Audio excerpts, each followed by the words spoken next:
Sociedade Digital. Salve, salve, habitantes da Sociedade Digital. Sejam todos muito bem-vindos ao programa mais tecnológico do seu rádio, da TV e também da internet.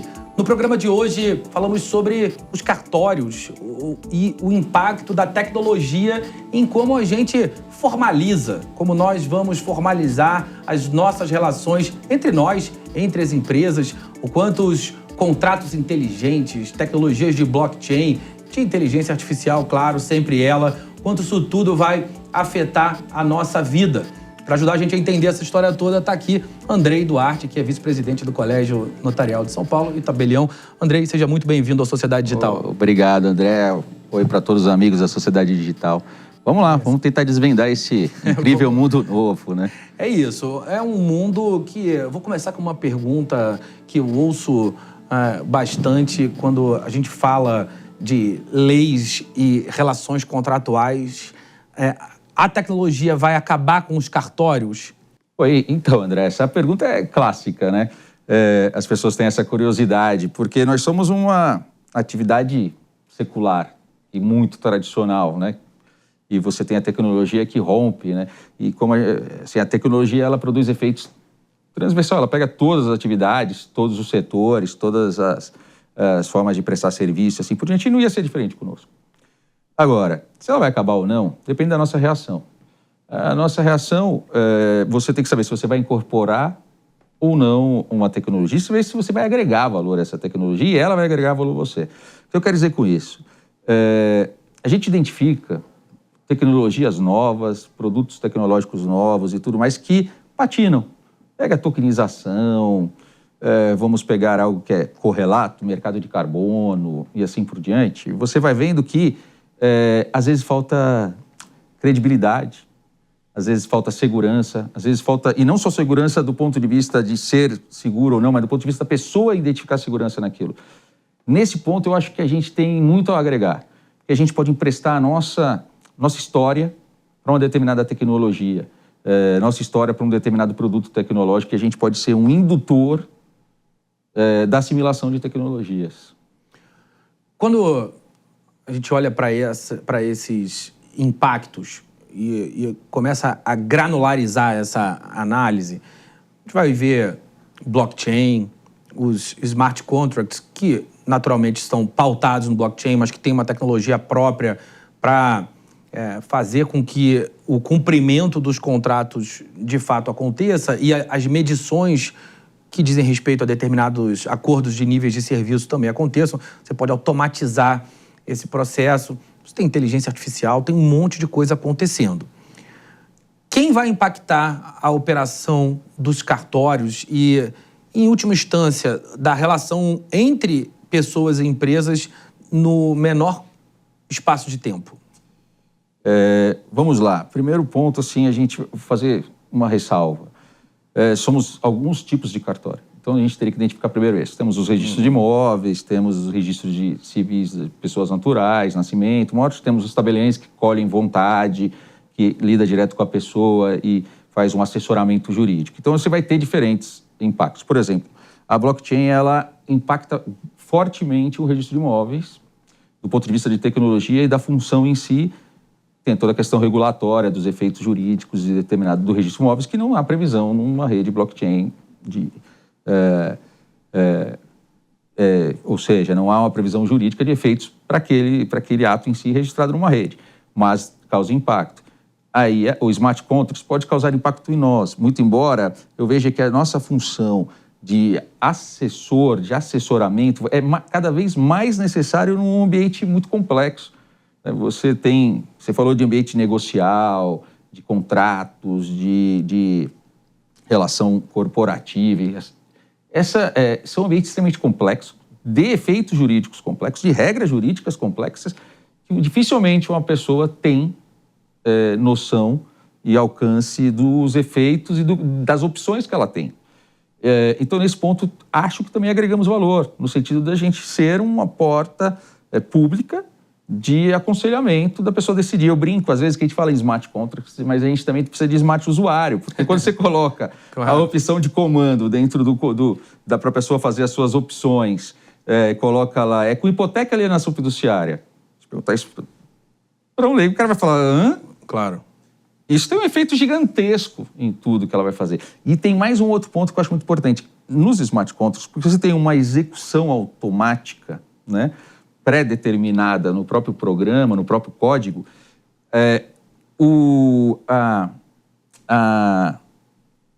vamos lá, o conteúdo informacional e de consciência da pessoa que está fazendo, ele vai ter que ser muito mais importante, cara, porque são escolhas que ela poderia corrigir durante a execução do contrato que no Smart não corrige, né?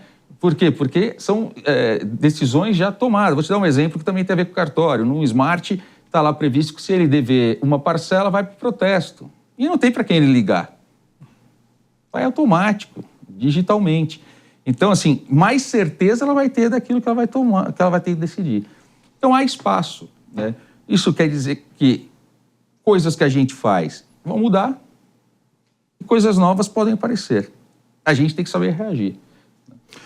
Quando a gente olha especificamente nessa questão dos contratos e volta um pouquinho no tempo, olhando para a história dessas relações comerciais, no primeiro momento, as relações eram estabelecidas na confiança, se a gente caminhar bastante para trás. Um tempo depois, as instituições legais e bancárias começaram a garantir esse processo. Eu vendo ou compro alguma coisa e se acho que existe um desalinhamento entre aquilo que foi combinado e o que aconteceu de fato, eu tenho a quem recorrer. Sim. Só que esse processo encarece a operação inteira porque todos esses agentes, naturalmente, custam dinheiro. Uhum. E você vai ali adicionando em cada passo uma determinada demanda, um determinado volume de recursos financeiros para pagar aquilo que você, de alguma maneira, garante. Uhum. Quando a gente usa tecnologia nesse processo, ele vai, de fato, ficar mais barato ou a tecnologia, por si só, já representa um custo adicional que substitui alguns desses custos que faziam parte do modelo anterior? Sua pergunta é bem interessante, porque ela permite camadas, aí, recortes para a gente ver. Primeiro, players sempre vão existir. Por trás da tecnologia tem um programador, tem uma instituição que ela tem que garantir algo que ela está oferecendo, né? Acho que a gente está evoluindo muito para fugir daquela internet terra de ninguém. Hoje a gente está vendo que tem que ter um lastro embaixo para garantir. Então, parte do que você está me trazendo é que realmente nós vamos ter redução de custo, até mesmo custo operacional. Vamos voltar para cartório? Custo operacional de dentro do cartório. Hoje você pode ter boa parte de texto sugerido por chat. Ok. Parte, André, eu acho que vai ser transferido. Você vai ter um outro player fazendo aquilo.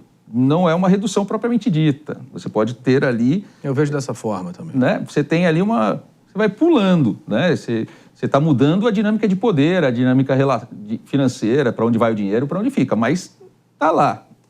E o que a gente tem que pensar é o que a gente realmente deseja. Por exemplo, voltando de novo para nós somos uma entidade regulamentada, né? Ou seja, os cartórios altamente regulamentada, um lastro grande. Sim, você tem baixíssimos problemas em relação, por exemplo, no mercado imobiliário, né? E você tem algo garantido pelo Estado. Você pode substituir isso por uma rede blockchain? Ok. Quais são o arcabouço regulatório que vai estar por trás do cara para não falar para ele desligar no dia seguinte a rede, não ter mais consenso nenhum, ninguém mais saber quem é proprietário de nada? Pode ser uma alternativa? Pode, é uma alternativa de Estado, de política. Mas precisa jogar o bebê junto com a água suja? Eu acho que dá para melhorar para todos e vai ter que ter essa dinâmica. Vai mudar essa dinâmica. Não tem como não mudar.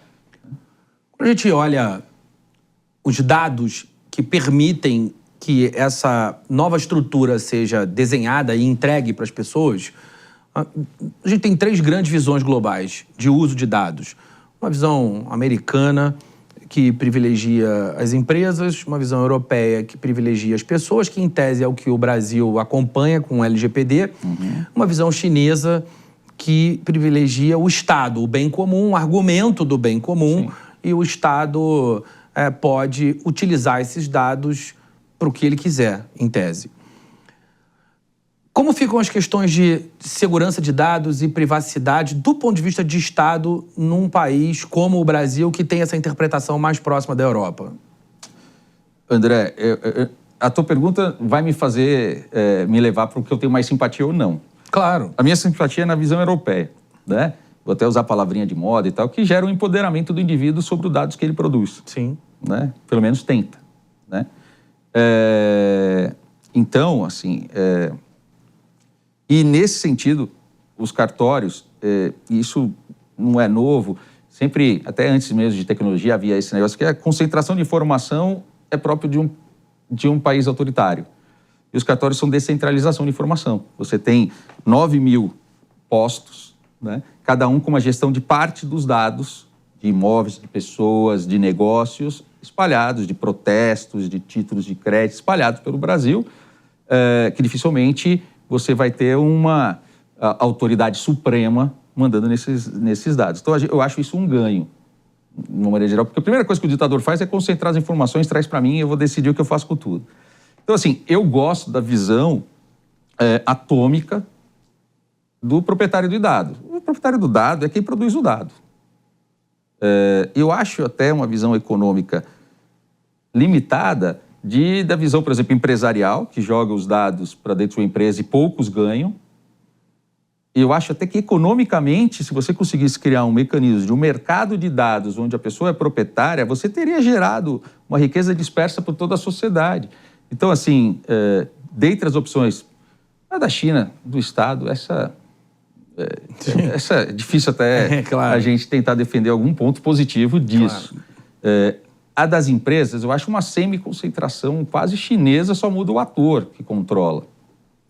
Então, para mim, os dados são das pessoas. Porque por mais que a gente tenha outros mecanismos de poder, e por mais que a democracia tenha defeito, acho que a legitimidade decorre da democracia, ponto. Né? Claro. E não decorre da venda de ações. Não adianta você aceitar o que uma empresa faz, né? Isso acho que não gera um tecido social saudável. Então, das três visões, para mim, a visão europeia é que, a longo prazo, para mim, é que, ainda que a curto, as pessoas gritem, né? Porque cria muito entrave na utilização, sim, mas a visão europeia é a visão que, para mim, é que tem mais futuro. E o que mais desse arcabouço tecnológico, não associado a tecnologias da informação naturais, essas que a gente se acostumou lá no final dos anos 90, início dos anos 2000, a ler, grave e espalha, sabe? Tem um sisteminha que faz ali as funções básicas, tira os relatórios, faz com que a operação aconteça, mas dessas tecnologias de maior impacto em termos de pessoas atingidas pelo uso, como tem acontecido ultimamente, aí a gente tem os exemplos de computação espacial, de redes sociais, obviamente, agora com inteligência artificial. O que mais você imagina impactando essa relação de uso dos cartórios e da visão que a gente tem dessa estrutura legal? Eu acho que a inteligência artificial generativa, né? Acho que hoje é o que domina o debate, até porque eu acho que poucas pessoas conseguiram mastigar e ter uma visão do que ela pode efetivamente agregar e onde ela pode agregar, e a gente está no mesmo barco. A gente ainda não conseguiu verificar onde ela pode agregar. E nesse sentido, então, assim, se a gente for analisar um pouco para trás, a blockchain nós conseguimos assimilar, né? Outras tecnologias mais de base, assim, nós conseguimos assimilar. Hoje você consegue fazer todos os atos notariais eletronicamente, na nossa plataforma e-notariado. Então, assim, você tem toda uma arcabouço de tecnologia da informação que a gente conseguiu auxiliar e botar a serviço da população. Agora, a inteligência artificial a gente ainda não conseguiu mastigar. Onde ela agrega, onde ela não agrega e qual o impacto dela na relação de confiança mesmo. Porque nós somos os cartórios são, na verdade, prestadores de confiança, né? Senão as pessoas podiam apertar a mão e aceitar os negócios dela. Sem dúvida. Aperta a mão e vai para casa. Mas elas têm, nessas relações tem um gap de confiança que a gente tenta preencher, né? Preencher isso com máquina vai funcionar? Não vai funcionar? Vai manter? E é um tema muito, até filosófico, né, André? Porque, assim, a confiança é o que liga as pessoas, né? Eu não passaria no sinal verde se eu não soubesse que o cara vai brecar no vermelho. Porque se eu começar a desconfiar que ele vai passar no vermelho, eu também breco no verde. Então, é muito disso, cara. A gente vai ter que ver qual é o impacto. Agora, tem impactos que são simples, né? E esses são fáceis de falar. Você vai ter impacto operacional, né? Leitura do texto, agrupamento de padrão, geração de texto padrão. Cara, ok, isso até... Mas dessa figura de copiloto, você fala sobre o uso da inteligência artificial nessa figura de copiloto no primeiro momento? Perfeito, a tua imagem foi perfeita, copiloto. E se vai se tornar ou não piloto, vai ser uma decisão política. Uhum. É uma decisão política, não é tecnológica. Geralmente, eu brinco aqui que os nerdzinhos de tecnologia, se você dá uma ideia, ele vai produzir, cara. Então, você tem que saber se você quer aquilo. Claro. Então vai ser uma decisão política. De copiloto é essencial, mas eu acho que ainda vamos ter que estar com a mão no manche e verificar. Principalmente nessa questão que é humana de geração de confiança. No nosso dia a dia, como tabelião, a gente fica no meio do comprador, do vendedor e assim por diante. E, cara, é muito curioso como aquela coisa, eu só assino se ele paga. Eu só pago se ela assinar. Aí fica os dois ali e você se coloca como preenchedor desse gap. Você fala, cara, ok, tá tudo certinho e tal. Pode assinar, ele pode pagar. Vamos aqui, eu tô aqui.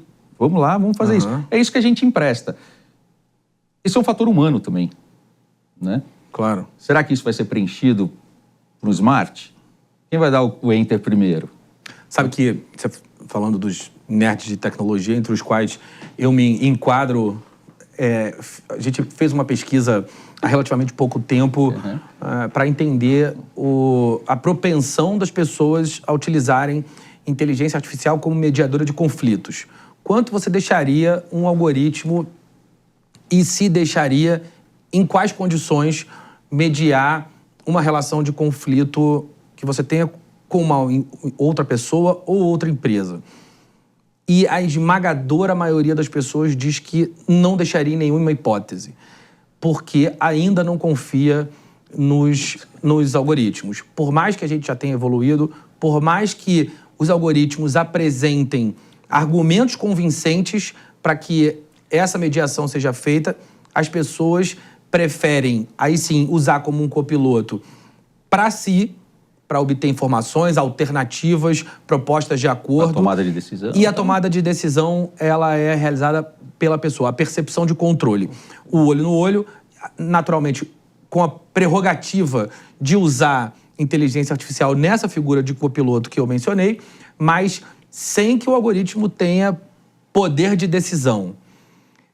Quando você humaniza essa história, essa mediação, você enxerga uma característica diferente? As pessoas atribuem a um terceiro a capacidade de mediar seus conflitos?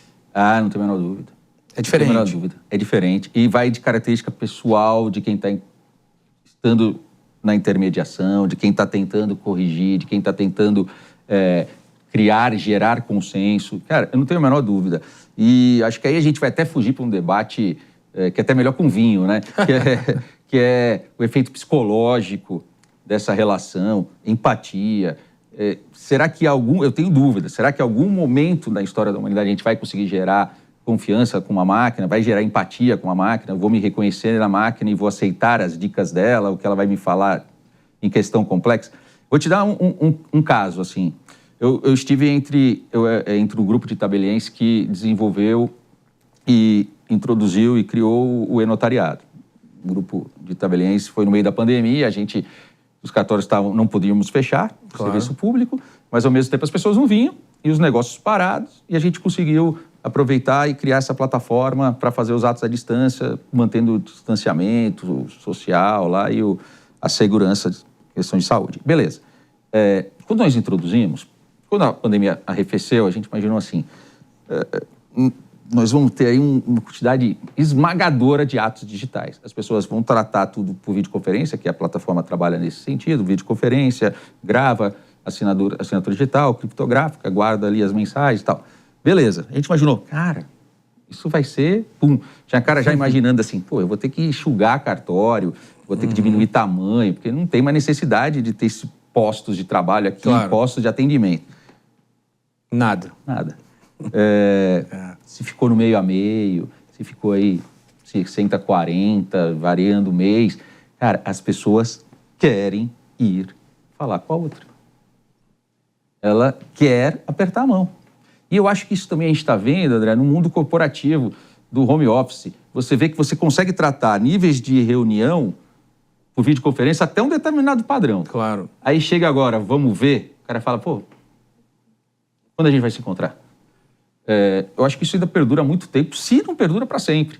Então, o que você falou, decisões tomadas diretamente por IA, será que quando as pessoas tiverem essa consciência diagnóstico médico por IA, será? Eu ainda tenho eu concordo e acho que a prerrogativa de escolha é bastante saudável.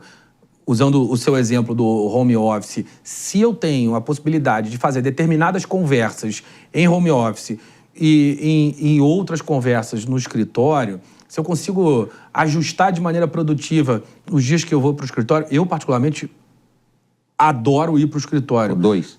Eu acho que funciona melhor, embora entenda as dificuldades de deslocamento, né, e a gente sabe que isso é uma desvantagem, mas como você não trabalha só para você e trabalha para a organização, para a empresa, para as outras pessoas que fazem parte do time, ter a possibilidade de ser mais produtivo, de entregar mais valor para a organização, faz com que essa escolha seja tomada em função do seu job description ali, daquilo que você tem que fazer. E não é por acaso que as grandes empresas, inclusive as big techs, estão pressionando para um retorno aos escritórios. Então, eu gosto disso hoje. Mas ter essa possibilidade é muito bom. Ainda mais quando você precisa lidar com pessoas que ficam em outros países, em outros estados. Ter ali o juízo, fazer o juízo de valor da forma que é mais produtivo, conduzir uma determinada reunião, um determinado acordo, voltando para o exemplo dos cartórios, me parece bastante natural. Rapidinho, Andrei, para a gente fechar, a gente falou sobre as consequências das novas tecnologias. Agora eu quero fazer uma pergunta ao contrário. Quais são as consequências de não implementar? Se o mercado decidir deixar essas tecnologias todas de lado, vai funcionar? Pode acontecer isso? No ambiente concorrencial é praticamente a morte, né? E se for uma decisão de país, nós temos uma dificuldade que não é a mesma decisão de outros países, né? A gente tem aí relações intercontinentais e tal, com visões diferentes. Então, há uma necessidade, assim, também, pensando longe, de uma governança global nesse sentido, né? Claro. Um país vai assumir a IA, como a China está fazendo, com formas de classificação social, né, que eles têm lá o rating de pessoas e tal, então, e o outro país não, você vai ter uma perda de eficiência em um país ou não, e não necessariamente no mesmo sentido. Então, assim, dificilmente vai dar para negar. Acho que nunca a humanidade negou uma tecnologia nova. O grau, aí eu acho que vai variar. Claro. Mas uma entidade, uma instituição como a nossa, não trabalhar isso, uma empresa, num ambiente corporativo, não trabalhar isso é um risco enorme.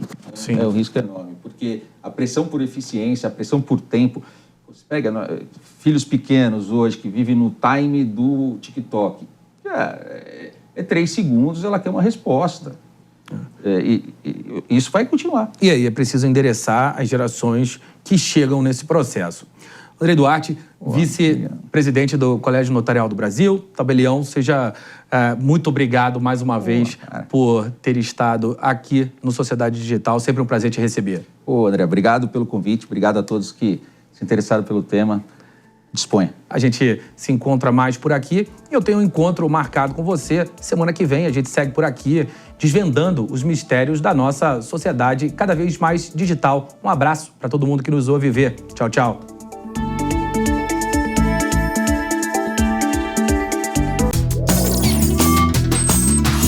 Sociedade Digital. A opinião dos nossos comentaristas não reflete necessariamente a opinião do Grupo Jovem Pan de Comunicação. Realização Jovem Pan News.